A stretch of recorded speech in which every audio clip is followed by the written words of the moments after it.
আপনি শুধুমাত্র প্রধানমন্ত্রী জুলাইয়ের কারণে, ৭২-এর সংবিধানের জন্য না। আমরা গত ১৭ বছর ধরে মুক্তিযুদ্ধ ব্যবসা দেখতে দেখতে ক্লান্ত হয়ে যায় নাই। মুক্তিযুদ্ধ নিয়ে আওয়ামী লীগের এই যে ইন্ডাস্ট্রি ডেভেলপ করেছে, জুলাই অভ্যুত্থানের মধ্য দিয়ে সেই মুক্তিযুদ্ধ ব্যবসাকে বিতাড়িত করে নতুন করে মুক্তিযুদ্ধের স্বপ্নকে জুলাইয়ের মধ্য দিয়ে আমাদের নতুন প্রজন্ম আবার জাতির কাছে হাজির করেছে। কিন্তু আমরা দুঃখজনকভাবে দেখতে পাচ্ছি, যেই পুঁজি, যেই মূলধন বরফের পানির মতো চৈত্রের রোদে ঠাই ঠাই করে পানিতে পরিণত হয়ে গেছে, সেই পুঁজিকে কেন্দ্র করে আবার ৭২-এর সংবিধান ব্যবসায় নেমেছে জাতীয়তাবাদী দল, যার রাজনীতি, যার আদর্শ, শহীদ জিয়ার পলিটিক্যাল প্রেমিসিস কোনো কিছুর সাথে এই ৭২-এর সংবিধান যায় না। এবং যায় না বলে দেখেন আপনারা কিভাবে আগুন নিয়ে খেলছেন।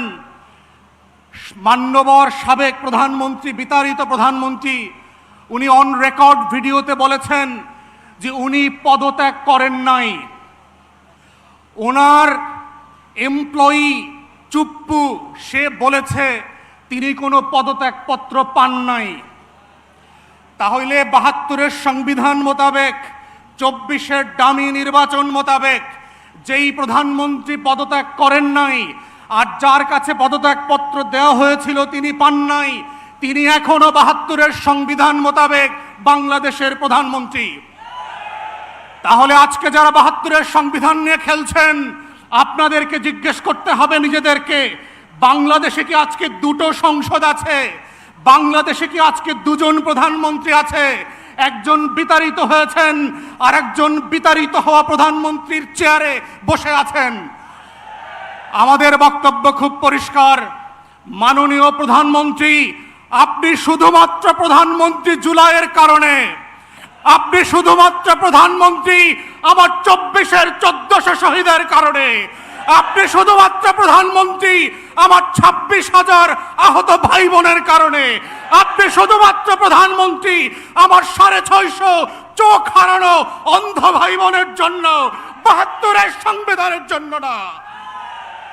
আজকে যারা ৭২-এর সংবিধান নিয়ে খেলছেন, তারা আপনাদের ইতিহাস ভুলে যাবেন না।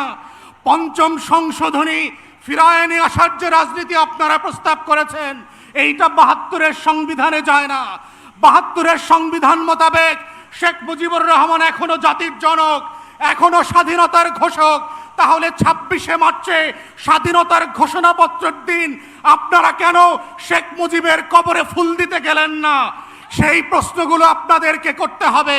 তাই আমরা মনে করিয়ে দিতে চাই, বাংলাদেশে বর্তমান সরকার এবং সংবিধানের একমাত্র লেজিটিমেসি হচ্ছে ২৪-এর গণ অভ্যুত্থান, ৭২-এর সংবিধান না।